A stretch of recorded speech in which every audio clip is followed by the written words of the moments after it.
ಇವತ್ತಿನ ಈ ಸನ್ನಿವೇಶದಲ್ಲಿ ಒಂದು ದೇವಸ್ಥಾನದ ಮಾಹಿತಿಯ ಜೊತೆಗೆ ಪವಾಡ ಪುರುಷರ ಸಂದೇಶವನ್ನು ನಾನು ಒದಗಿಸ್ತಾ ಇದ್ದೇನೆ. ಏನಪ್ಪ ಅಂತಂತಂದ್ರೆ,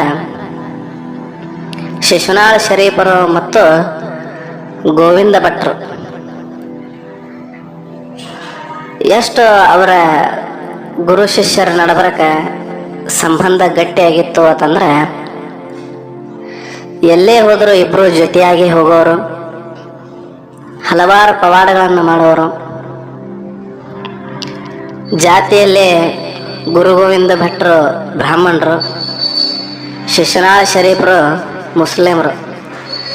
ಆದರೂ ನೋಡ್ರಿ, ಆಧ್ಯಾತ್ಮಕ್ಕೆ ಯಾವುದೇ ಜಾತಿ ಭೇದ ಭಾವಗಳ ಕಟ್ಟಲೆಗಳಿಲ್ಲ ಅನ್ನೋದನ್ನು ಅವರು ಜಗತ್ತಿಗೆ ಸಾರಿ ತೋರಿಸಿದವರು. ಹಲವಾರು ಕಡೆ ಸಂಚಾರ ಮಾಡ್ತಾ ಮಾಡ್ತಾ ಜನರ ಕಷ್ಟ ನಷ್ಟಗಳನ್ನು ಬಗೆಹರಿಸ್ತಾ ಹೋಗೋರು. ಹಿಂಗೆ ಹೋಗೋ ಸಂದರ್ಭದೊಳಗೆ ಒಂದು ಪ್ರದೇಶಕ್ಕೆ ಹೋಗ್ತಾರೆ. ಪ್ರದೇಶದೊಳಗೆ ಒಂದು ಆಂಜನೇಯನ ಮೂರ್ತಿ ದೇವಸ್ಥಾನ, ಪೂಜೆ ಬಹಳ ವಿಜೃಂಭಣೆಯಿಂದ ನೆರವೇರ್ತಾ ಇತ್ತು. ಆ ಸಂದರ್ಭದೊಳಗೆ ನೋಡ್ರಿ, ಜನ ಬಹಳ ಕಿಕ್ಕಿರಿದು ತುಂಬಿದ್ರು. ಗುರು ಗೋವಿಂದ ಭಟ್ರು ದೂರಿಂದ, ಏನು ಶಿಶುನಾಳ ಮತ್ತ ಏನು ನಡಿಲಾಕತ್ತೈತಿ ಇಲ್ಲಿ ಶರೀಫ ಅಂತ ಕೇಳಿದ್ರು. ಅವಾಗ ಶರೀಫ್ ಅಜ್ಜವ್ರು ಅಂದ್ರು, ಗುರುಗಳ, ಇಲ್ಲಿ ಆಂಜನೇಯನ ಮೂರ್ತಿಗೆ ಪೂಜೆ ಮಾಡಕತ್ತಾರ್ರಿ, ನಡ್ರಿ ಮತ್ತಿಬ್ರು ಹೋಗಿ ಬರೋಣ ಅಂತ ಹೇಳಿ ಶರೀಫ್ ಅಜ್ಜವ್ರು ಅಂದ್ರು. ಹೋಗೋಣ ನಡಿ, ಆದ್ರೆ ಗದ್ದಲ ಭಾಳ ಐತಿ ನೋಡೋಪ್ಪ, ನಮ್ಮನ್ನ ಒಳಗೆ ಬಿಡ್ತಾರೋ ಇಲ್ಲೋ, ನಮ್ಗೆ ದರ್ಶನ ಭಾಗ್ಯ ಐತೋ ಇಲ್ಲೋ ಅಂತ ಹೇಳಿ ಗೋವಿಂದ ಭಟ್ರು ಅಂದ್ರು. ಇವರಿಬ್ರು ಮಾತಾಡ್ಕೋತ ಸ್ವಲ್ಪ ದೂರ ನಿಂತಿದ್ದಾರ್ರಿ. ಇವ್ರನ್ನ ಕಂಡಂಥವ್ರು, ಇವರ ಪವಾಡಗಳ ಬಗ್ಗೆ ತಿಳಿದಂಥವ್ರು, ಇವರ ಜೊತೆ ಒಡನಾಟ ಇದ್ದವರು ಕೆಲವೊಂದಿಷ್ಟು ಜನ ಬಂದರು. ಓಹೋ, ಗೋವಿಂದ ಭಟ್ರು ಮತ್ತು ಶರೀಫ್ ಅಜ್ಜವರು ಬರ್ರಿ ಬರ್ರಿ, ಮತ್ತು ಪೂಜಾ ಕೆಲಸ ನಡೆದೈತಿ, ದೇವಸ್ಥಾನದ ಒಳಗೆ ಹೋಗಿ ಬರೋಣ, ಆಂಜನೇಯನ ದರ್ಶನ ಮಾಡ್ಕೊಂಡು ಬರೋಣ, ನಡಲ್ಲ ಅಂತ ಹೇಳಿ. ಅವಾಗ ಗೋವಿಂದ ಭಟ್ರು ಏನಂದ್ರು, ಸ್ವಲ್ಪ ತಡಿಪ, ಗದ್ದಲ ಬಹಳ ಕಾಡ್ಲಿಕ್ಕತ್ತೈತಿ, ಮತ್ತು ನಾವು ಇಲ್ಲೇ ಸ್ವಲ್ಪ ವಿಶ್ರಾಂತಿ ತಗೊಂಡ ಆಮೇಲೆ ಗದ್ದಲ ಕಡಿಮೆ ಆದ ಬಳಿಕ ಆಂಜನೇಯನ ದರ್ಶನ ಮಾಡೋಣ ಅಂಥೇಳಿ. ಅವಾಗ ಭಕ್ತಾದಿಗಳು ಕೆಲವೊಂದಿಷ್ಟು ಜನ ಏನಂದ್ರಿ, ಆಯ್ತ್ರಿ, ಮತ್ತು ನೀವು ಇಲ್ಲೇ ಒಂದು ಸ್ವಲ್ಪ ವಿಶ್ರಾಂತಿ ತಗೋರಿ, ಮತ್ತು ನಿಮಗೇನು ಬೇಕು ಹೇಳ್ರಿ, ತಂದು ಕೊಡ್ತೀವಿ ಅಂತ ಹೇಳಿ. ಅವಾಗ ಗೋವಿಂದ ಭಟ್ರು ನೋಡ್ರಿ, ಅವರು ಶಂಕರಿಯನ್ನು ತಗೊಳ್ಳೋರು, ಅಂದರೆ ಮಧ್ಯಸಾರ, ಶಂಕರಿ ಅಷ್ಟು ನಮಗೆ ತಂದು ಕೊಡಪ್ಪ, ಮತ್ತು ಶರೀಫ ನಿನಗೇನು ಬೇಕು? ಅವಾಗ ಶರೀಫ್ ಅಜ್ಜವರು, ನಾನು ಸ್ವಲ್ಪ ಮದ್ದು ತಗೋತೇನ್ರಿ ಅಂತಂದ್ರೆ ಚಿಲ್ಮಿ ಸೇತಿದ್ರು. ಅವರು ಚಿಲ್ಮಿ ಸೇದವರು, ಇವರು ಒಂದು ಸ್ವಲ್ಪ ಶೆರೆ ಕುಡಿಯೋರು, ದಾರು ಕುಡಿಯೋರು. ಇವರು ಶಂಕರಿ ಅಂತ ಹೇಳಿ ಕರಿತಿದ್ರು ಅದಕ್ಕೆ ಗೋವಿಂದ ಭಟ್ರು. ಆಯಿತು ಅಂಥೇಳಿ ಶಂಕರಿ ಮತ್ತು ಇದರ ವ್ಯವಸ್ಥೆ ಮಾಡ್ರಿ, ಭಕ್ತಾದಿಗಳು ಚಲಮಿ ವ್ಯವಸ್ಥೆಯನ್ನು ಮಾಡ್ರಿ. ಶಿಶುನಾಳ ಶರೀಫರು ಮತ್ತು ಗೋವಿಂದ ಭಟ್ರು ಒಂದು ದಿನ್ನಿ ಮ್ಯಾಗ ಏರಿ ಕುಂತ ಅವನ ಸೇವನೆ ಮಾಡ್ಕೋತ ಕುಂತರು. ಎಲ್ಲ ಸೇವನೆ ಮುಗೀತು, ಸ್ವಲ್ಪ ಜನದಟ್ಟಣೆ ಕಡಿಮೆ ಆಯಿತು. ಅವಾಗ ಗೋವಿಂದ ಭಟ್ರು ಅಂದರು, ಆಯ್ತಪ್ಪ ಶರೀಫ, ನಡೆ ಮತ್ತು ದರ್ಶನ ಮಾಡಿ ಬರೋಣ ಅಂತೇಳಿ. ಇಬ್ರು ಆ ದಿನ್ನೆ ಮ್ಯಾಗಿಂದ ಕೆಳಗಿಳದು ಬರಾಕತ್ತಿದ್ರು. ಭಕ್ತಾದಿಗಳು, ನಡ್ರಿ ನಡ್ರಿ ಮತ್ತು ಹೋಗೋಣ, ಎಲ್ಲರೂ ಕೂಡ ದರ್ಶನ ತಗೊಂಡು ನಡ್ರಿ ಅಪ್ಪಾರ ಅಂತ ಹೇಳಿ ಭಕ್ತಾದಿಗಳು ಅಷ್ಟೇ ಇವರು ಬೆನ್ನತ್ತಿ ಬಂದರು. ಅಲ್ಲೇ ಒಂದು ಸ್ವಲ್ಪ ಊದಿನ ಕಡ್ಡಿ, ಹೂವು, ತೆಂಗಿನಕಾಯಿ, ಅದು ಇದು ಎಲ್ಲ ತೊಗೊಂಡ್ರು, ಪೂಜಾ ಸಾಮಗ್ರಿಗಳನ್ನು ತೊಗೊಂಡ್ರು. ಇನ್ನೇನು ಗುಡಿ ಕಡೆ ಹೋಗಬೇಕಾಗಿತ್ತು. ಗುಡಿಯಾಗ ಒಳಗೆ ಹೋದ್ರಿ ಅವರು. ಒಳಗೆ ಹೋದ ನಂತರ ಗರ್ಭಗುಡಿ ಒಳಗೆ ಹೋಗ್ಬೇಕಂಥೇಳಿ ವಿಚಾರ ಮಾಡ್ರು. ಅಷ್ಟೊತ್ತಿಗಾಗಲೇ ಅರ್ಚಕರು ಬಂದರು. ಯಾರ್ಲೇ ಇವ್ರನ್ನ ಯಾರು ಒಳಗೆ ಬಿಟ್ಟವರು? ಅವ್ರನ್ನ ಸ್ವಲ್ಪ ನೋಡಿರೇನ? ಅವ್ರ ಬಟ್ಟೆಗಳು ನೋಡ್ರಿ ಎಷ್ಟು ಹೊಲಸದ. ಅವ್ರದ್ದು ಕೈಕಾಲು ನೋಡ್ರಿ ಎಷ್ಟು ಹೊಲ್ಸದಾವ, ಸ್ನಾನ ಮಾಡಿ ಎಷ್ಟು ದಿವಸ ಆಗೈತೋ ಏನೋ ಅಂದಂಗೆ ಇಷ್ಟು ಹೊಲ್ಸದಾರು. ಮತ್ತು ಇವರೆಲ್ಲ ಅಲ್ಪರಿ ಅವರು, ಇವ್ರನ್ನೆಲ್ಲ ಯಾಕೆ ಒಳಗೆ ಬಿಡ್ತೀರಿ ಅಂತ ಹೇಳಿ ಭಯಕತ್ರು. ಅವಾಗ ಸ್ವಲ್ಪ ಜನ ಹಂಗಣಕ್ಕೆ ಹೋಗ್ಬೇಡ್ರಿ, ಅವರು ಪವಾಡ ಪುರುಷರು ಅದಾರ, ಮತ್ತು ದೊಡ್ಡ ಮಂದಿ ಅವರು, ಒಳಗೆ ಬಿಡ್ರಿ, ಅವರು ಪೂಜಾ ಮಾಡಲಿ, ಅವ್ರ ಕೈಲಿ ಸ್ವಲ್ಪ ಪೂಜೆ ಮಾಡಿಸ್ರಿ ಅಂತ ಹೇಳಿ ಅಲ್ಲಿ ಅರ್ಚಕರು ಸುತ್ತ ಮಾರು ಒಪ್ಪಲಿಲ್ಲ, ಏನು ಮಾಡ್ರು ಒಪ್ಪಲಿಲ್ಲ. ಇಂಥವ್ರನ್ನ ಗರ್ಭಗುಡಿ ಒಳಗೆ ತೊಳೆದು ಒಂದು ಪಾಪದ ಕೆಲಸ, ಇವ್ರನ್ನ ಹೊರಗೆ ಕಳಿಸ್ರಿ, ಹೊರಗೆ ದಬ್ರಿ ನೀವು ಅಂತ ಹೇಳಿ ಹೊರಗೆ ನೂಗಿಸ್ಕೊಟ್ಬಿಟ್ರು. ಅವಾಗ ಗುರು ಗೋವಿಂದ ಭಟ್ರಿಗೆ ಭಾಳ ಸಿಟ್ಟು ಬಂತು. ಗೋವಿಂದ ಭಟ್ರು, ನಾನು ಬ್ರಾಹ್ಮಣ ಅದೇನಪ್ಪ, ನನ್ನ ನೀ ಗರ್ಭಗುಡಿಯಾಗ ಬಿಡೋದಿಲ್ಲ ಅಂತ ಹೇಳಿ ನನ್ನ ಕುತ್ತಿಗೆ ಮ್ಯಾಗ ಕೈ ಕೊಟ್ಟು ಹೊರಗೆ ನುಗ್ಸಿರಂದ್ರ ನೋಡು ನಿಮ್ಮ ಪರಿಸ್ಥಿತಿ ಹೆಂಗೆ ಆಕೈತಿ ಅಂತ ಹೇಳಿ ಅಂದರು. ನೀವು ಏನು ಮಾಡ್ರು, ನೀವು ಬ್ರಾಹ್ಮಣರು ಯಾವ ಬೇಕಾ ಜಾತಿ ಸ್ವಚ್ಛ ಇಲ್ಲ ಏನಿಲ್ಲ, ನಿನ್ನ ಗರ್ಭಗುಡಿಯಾಗ ಒಳಗೆ ಬಿಡಂಗಿಲ್ಲ ಅಂದರು. ಅವಾಗ ಗೋವಿಂದ ಭಟ್ರಿಗೆ ತುಂಬ ಸಿಟ್ಟು ಬಂದು ಅವಾಗ ಹನುಮಂತನ ನಾಮಸ್ಮರಣೆಯನ್ನು ಹೊರಗೆ ಮಾಡ್ತಾ ಒಂದು ಗೀತ ರಚನೆಯನ್ನು ಮಾಡಿ ಅಲ್ಲೇ ಅವರು ಹಾಡ್ಲಿಕ್ಕೆ ಶುರು ಮಾಡ್ತಾರೆ ಮಂತ್ರವನ್ನು. ಈ ಮಂತ್ರ ಎಷ್ಟು ಪವರ್ಫುಲ್ ಐತಪ್ಪ ಅಂತಂದ್ರೆ, ಶನಿ ದೋಷದಿಂದ ಯಾರು ಬಳಲತ್ತಾರಲ್ಲ, ಆ ಶನಿ ದೋಷ ಇರೋರು ಈ ಮಂತ್ರವನ್ನು ದಿನಾಲೂ ನೀವು ಬೆಳಗ್ಗೆ ಒಮ್ಮೆ ಸಾಯಂಕಾಲ ಒಮ್ಮೆ ನೀವು ಅಂದಿದ್ದೆ ಆದರೆ ಆ ಆಂಜನೇಯನ ಸಂಪೂರ್ಣ ಅನುಗ್ರಹ ನಿಮ್ಮ ಮ್ಯಾಗ ಆಗ್ತೈತಿ. ಅಷ್ಟು ಅದ್ಭುತವಾದಂತಹ ಈ ಮಂತ್ರವನ್ನು ಗುರು ಗೋವಿಂದ ಭಟ್ರು ಅದನ್ನು ಉಚ್ಚಾರ ಮಾಡ್ತಾರೆ, ಪಠಿಸ್ತಾರೆ. ಶಿಶುನಾಳ ಶರೀಫರು ಇದಕ್ಕೆ ಸಾಕ್ಷಿಯಾಗಿ ಅಲ್ಲೇ ನಿಲ್ತಾರೆ. ನೋಡ್ರಿ, ಇದನ್ನು ನಾನು ಅಗ್ದಿ ನಿಧಾನವಾಗಿ ಹೇಳ್ತೀನಿ, ಯಾರಾದರೂ ಬರ್ಕೊಳ್ಳೋರಿದ್ರಂದ್ರೆ ನೀವು ಇದನ್ನು ಬರ್ಕೋಬಹುದು. ಹನುಮಂತ ಭೂಪ ಸದ್ಗುಣ ಮಣಿಶಾಂತ ರೂಪ, ಹನುಮಂತ ಮಹಾಮುನೀಶ ವಾಯುತನಯ ವಾನರೇಂದ್ರ, ವಚನರೇಂದ್ರ ಶುಭ ಕಿರಣ ವಿಹಾರ, ಮಹಿಮಾಕಾರ ಅಂಜನಿ ಕುಮಾರ, ಸುಜನೋದ್ಧಾರ ಕುಜನೋತ್ಪಾಟನ, ಓ ಭಕ್ತ ಪ್ರಾಣ ಪಂಚಪ್ರಾಣ ನಮೋಸ್ತುತೆ.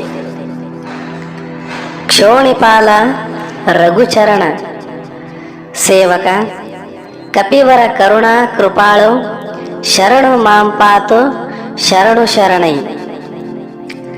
ಹರಿರಾಮ ಚಾಕರ ನಿರುಪ ಮನೀರಾಲ, ಹತಸಂಚಾರ ಚರಿತ ಭೂಪರ, ಬಹು ಬರದಿ ಲಂಕಾಪುರ ಕಪಿಗಳ, ನೆರಪಿ ವಿಸ್ತರ ರಾವಣ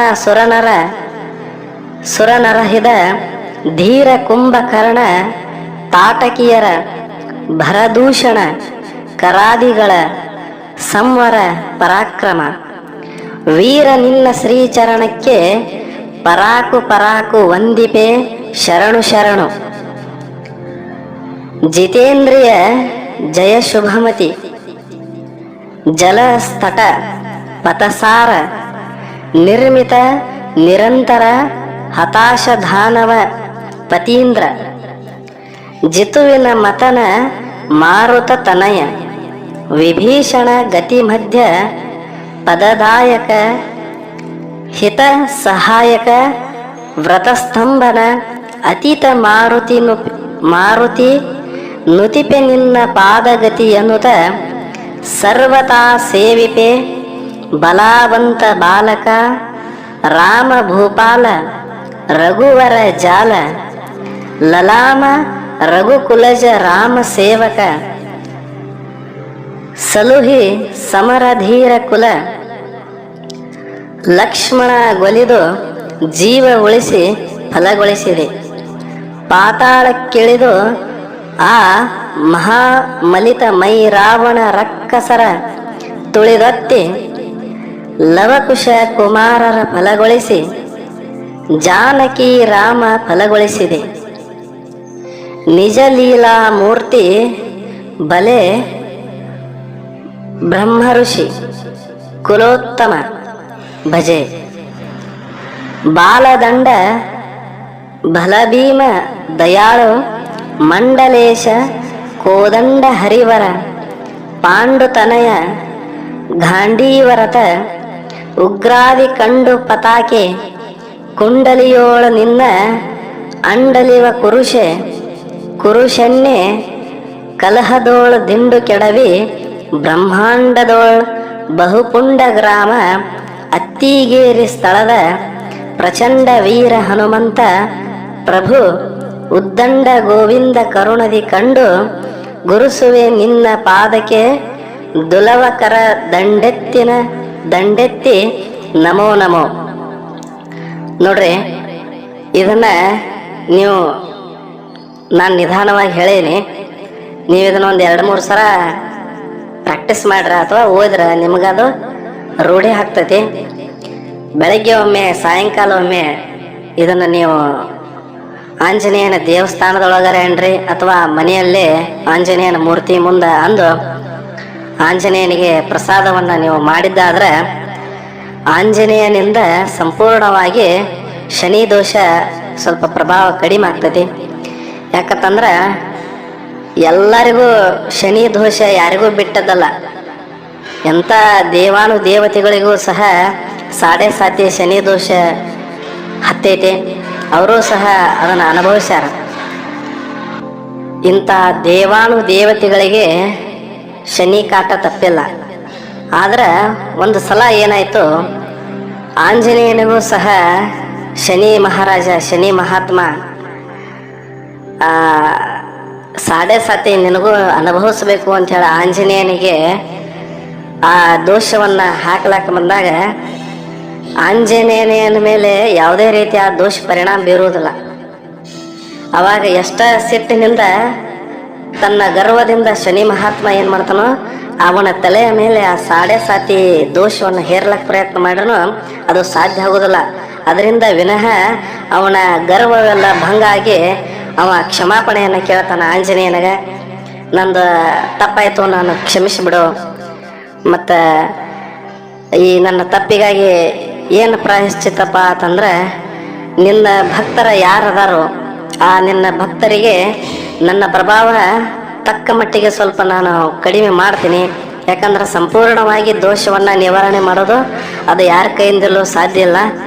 ಅದಕ್ಕೆ ನಾನು ನಿನ್ನ ಭಕ್ತಾದಿಗಳಿಗೆ ಸ್ವಲ್ಪ ಮಟ್ಟದ ಆ ದೋಷವನ್ನು ಕಡಿಮೆ ಮಾಡ್ತೀನಿ, ಅದಕ್ಕೆ ಪರಿಹಾರವನ್ನು ನಾನು ಒದಗಿಸ್ತೀನಿ ಅಂಥೇಳಿ ಆಂಜನೇಯನಿಗೆ ಶನಿ ಮಹಾತ್ಮ ಕೇಳ್ಕೊಂಡ ಅಂಥೇಳಿ ಒಂದು ಸನ್ನಿವೇಶದೊಳಗೆ ಬರ್ತದೆ.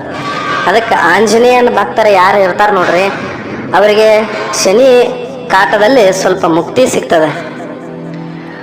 ಇನ್ನು ಮುಂದೆ ಆ ಸನ್ನಿವೇಶ ಏನಾಯ್ತು ಅದನ್ನು ಕೇಳ್ರಿ. ಇಷ್ಟೆಲ್ಲ ಈ ಮಂತ್ರವನ್ನ ಉಚ್ಚಾರ ಮಾಡಿದ ನಂತರ ಗುರು ಗೋವಿಂದ ಭಟ್ರು ಆ ಅತ್ತಿಗೆರೆಯಲ್ಲಿ ಇರುವಂತಹ ಆಂಜನೇಯನ ಮೂರ್ತಿಯ ದಿಕ್ಕನ್ನ ಏನಪ್ಪಾ ಅಂತಂದ್ರೆ ಬದಲ ಮಾಡ್ತಾರೆ. ಸಾಕ್ಷಾತ್ ಆಂಜನೇಯನೇ ಈ ಮಂತ್ರಕ್ಕೆ ಏನಪ್ಪಾ ಅಂತಂದ್ರೆ ಪ್ರಸನ್ನನಾಗಿ ಪೂರ್ವ ದಿಕ್ಕಿನೊಳಗೆ ಇರುವಂತಹ ಅರ್ಧಮುಖ ಸಂಪೂರ್ಣವಾಗಿ ತಿರುಗಿ ದಕ್ಷಿಣಾಭಿಮುಖವಾಯಿತು ಅನ್ನೋದು ಒಂದು ಸನ್ನಿವೇಶ ಅಲ್ಲಿ ಉಂಟಾಗ್ತದ. ಆ ಪ್ರಸಂಗ ಉಂಟಾಗ್ತತಿ.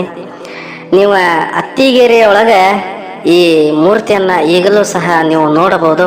ಅತ್ತಿಗೆರೆ ಹನುಮ ಅಂತ ಹೇಳಿ ಬಹಳ ಜಾಗೃತ ದೇವರು, ಇಷ್ಟಾರ್ಥಗಳನ್ನ ಸಿದ್ಧಿಯನ್ನ ಮಾಡುವಂತಹ ಜಾಗೃತ ದೇವರು ಯಾರು ಅಂತಂದ್ರೆ ಅತ್ತಿಗೆರೆ ಹನುಮಂತ ಆಂಜನೇಯ.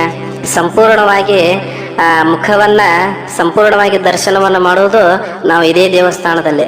ಎಲ್ಲ ದೇವಸ್ಥಾನದೊಳಗೆ ನೀವು ಆಂಜನೇಯನ ಮುಖ ನೋಡ್ರಿ ಪೂರ್ವಾಭಿಮುಖವಾಗಿ ಅರ್ಧ ಮುಖವನ್ನ ನಾವು ನೋಡ್ತೀವಿ. ಆದ್ರೆ ಪೂರ್ತಿ ಮುಖವನ್ನ 2 ದೃಷ್ಟಿಗಳನ್ನ ಸಂಪೂರ್ಣವಾದ ಮುಖಾರವಿಂದವನ್ನ ನಾವು ಅತ್ತಿಗೆರೆ ಒಳಗೆ ನೋಡ್ತೀವಿ. ಈ ಅತ್ತಿಗೆರೆ ಒಳಗೆ ಈ ಆಂಜನೇಯನ ಮುಖವನ್ನ ಸಂಪೂರ್ಣವಾಗಿ ತಿರುಗಿಸಿದ ನಂತರ ಕೈಯೊಳಗಿನ ಹಾರವನ್ನ ಗುರು ಗೋವಿಂದ ಭಟ್ರು ಬೀಸಿ ಒಗೆದು ಬಿಡ್ತಾರ. ನೋಡ್ರಿ, ಬಹಳ ದೂರ ನಿಂತಿರುವಂತಹ ಗುರು ಗೋವಿಂದ ಭಟ್ರು ಒಗೆದಿರುವಂತಹ ಹಾರ ಆ ಅತ್ತಿಗೆರೆ ಆಂಜನೇಯನ ಕೊರಳೊಳಗೆ ಹೋಗಿ ಅದು ಬೀಳ್ತದ. ಈ ಸನ್ನಿವೇಶವನ್ನ ಕಂಡು ಜನರೆಲ್ಲರೂ ಏನಪ್ಪಾ ಅಂತಂದ್ರೆ ನಿಬ್ಬೆರಗಾಗಿ ಹೋಗ್ತಾರೆ. ಅವಾಗ ಅರ್ಚಕರು ಸಹ ಬಂದು ಗುರು ಗೋವಿಂದ ಭಟ್ರ ಪಾದಕಮಲಗಳ ಮೇಲೆ ಎರಗಿ ನಂದು ತಪ್ಪಾಯಿತು, ನನ್ನ ಕ್ಷಮಿಸಿಬಿಡಿ ಅಂಥೇಳಿ ಕ್ಷಮಾಪಣೆ ಮಾಡಿಕೊಂಡು ಇಬ್ಬರು ಶಿಶುನಾಳ ಶರೀಫರು ಮತ್ತು ಗುರು ಗೋವಿಂದ ಭಟ್ರು ಆ ದೇವಸ್ಥಾನದ ಒಳಗೆ ಹೋಗಿ ಎಲ್ಲ ಪೂಜಾ ಕೈಂಕರ್ಯಗಳನ್ನು ಸ್ವತಃ ಇಬ್ಬರು ಕೂಡ ಅದನ್ನು ನೆರವೇರಿಸಿ ಅಲ್ಲಿಂದ ಅವರು ಮತ್ತೆ ಬೇರೆ ಗ್ರಾಮಕ್ಕೆ ಸಂಚಾರಕ್ಕಾಗಿ ಹೊರಡ್ತಾರೆ. ಅಲ್ಲಿಂದ ಇಲ್ಲಿಯ ತನಕ ಅತ್ತಿಗೆರೆ ಒಳಗೆ ಬಹಳ ವಿಶೇಷವಾದಂತಹ ಆಂಜನೇಯನ ಶಕ್ತಿ ಇದೆ. ಈ ಶನಿ ದೋಷಕ್ಕೆ ಸಂಬಂಧಪಟ್ಟವರು ಆ ಸ್ಥಳಕ್ಕೆ ನೀವು ಅಲ್ಲಿ ಹೋಗಿ ಆಂಜನೇಯನ ದರ್ಶನವನ್ನು ಮಾಡಿಕೊಂಡು ಸಂಪೂರ್ಣವಾಗಿ ದೋಷವನ್ನು ನಿವಾರಣೆ ಅಂತೂ ಮಾಡ್ಕೊಳ್ಳಿಕ್ಕೆ ಸಾಧ್ಯ ಇಲ್ಲ. ಅದರ ತಕ್ಕ ಮಟ್ಟಿನ ಏನಪ್ಪ ಅಂದ್ರೆ ಪರಿಣಾಮವನ್ನು ನಾವು ಕಡಿಮೆ ಅಲ್ಲಿ ಮಾಡ್ತಾನ ಆಂಜನೇಯನು ಅಂಥೇಳಿ ಅದನ್ನು ಹೇಳ್ತಾ, ಈ ಅತ್ತಿಗೆರೆ ಗ್ರಾಮ ಎಲ್ಲಿ ಬರ್ತೈತಿ ಅಂತಂದ್ರೆ ನೋಡ್ರಿ, ಇದು ಶಿಗ್ಗಾಂವಿ ತಾಲೂಕು ಹಾವೇರಿ ಜಿಲ್ಲೆ ಒಳಗೆ ಬರ್ತೈತಿ. ಹಾವೇರಿ ಜಿಲ್ಲೆ ಶಿಗ್ಗಾಂವಿ ತಾಲೂಕು ಅತ್ತಿಗೆರೆ ಗ್ರಾಮ. ಎಲ್ಲರೂ ಏನಪ್ಪ ಅಂತಂದ್ರೆ ಸಾಧ್ಯ ಇದ್ರೆ ಆ ಊರಿಗೆ ಹೋಗಿ ಆಂಜನೇಯನ ದರ್ಶನವನ್ನು ಮಾಡಿಕೊಂಡು ಕೃತಾರ್ಥರಾಗಿ ಅಂತ ಹೇಳ್ತಾ ನಾನು ಇಲ್ಲಿ ನನ್ನ ಮಾತನ್ನು ಮುಗಿಸ್ತಾ ಇದ್ದೀನಿ. ನೋಡ್ರಿ, ಹೆಚ್ಚಿನ ಮಾಹಿತಿಗಾಗಿ ಗುರು ಪರಂಪರೆಗಾಗಿ ಇನ್ನೂ ಕೆಲವೊಂದಿಷ್ಟು ಜನ ಸಬ್ಸ್ಕ್ರೈಬ್ ಆಗದೆ ಇದ್ದವ್ರು ಆಗ್ರಿ. ಯಾಕಂದ್ರೆ ನಾ ಹೇಳುವಂಥ ವಿಷಯಗಳು ನಿಮ್ಗೆ ಮುಂದೆ ಒಂದಿಲ್ಲದ ಒಂದು ಸಂದರ್ಭದೊಳಗೆ ಉಪಯೋಗ ಆಗ್ತಾವ. ಅಧ್ಯಾತ್ಮ ನಾವು ಸಂಪೂರ್ಣವಾಗಿ ಬಿಡೋದು ಬೇಡ. ಅಧ್ಯಾತ್ಮ ಜೋಡಿ ಇದ್ದೀವಿ ಅಂದ್ರೆ ನಮಗೆ ಹಲವಾರು ದೈವಿ ಆಶೀರ್ವಾದ ನಮಗೆ ಸಿಗ್ತೈತಿ. ಮತ್ತೊಂದು ಗುರು ಪರಂಪರೆ ಅಥವಾ ಗುರು ಚರಿತೆಯೊಂದಿಗೆ ನಾನು ಮತ್ತೆ ನಿಮ್ಮ ಮುಂದೆ ಬರ್ತೇನೆ. ಅಲ್ಲಿಯವರೆಗೂ ನಮಸ್ಕಾರ. ನಮ್ಮ ಚಾನಲ್ ಸಬ್ಸ್ಕ್ರೈಬ್ ಮಾಡಿ, ಬೆಲ್ ಗುರುತಿನ ಬಟನ್ ಒತ್ತಿರಿ. ಅದರಿಂದ ನಿಮಗೆ ನಮ್ಮ ಮುಂದಿನ ವಿಡಿಯೋಗಳ ಬಗ್ಗೆ ಮಾಹಿತಿ ಸಿಗುತ್ತದೆ. ನಮ್ಮ ಈ ವಿಡಿಯೋ ನಿಮಗೆ ಮೆಚ್ಚುಗೆಯಾಗಿದ್ದರೆ ಲೈಕ್, ಶೇರ್, ಕಾಮೆಂಟ್ಸ್ ಮಾಡಲು ಮರೆಯದಿರಿ.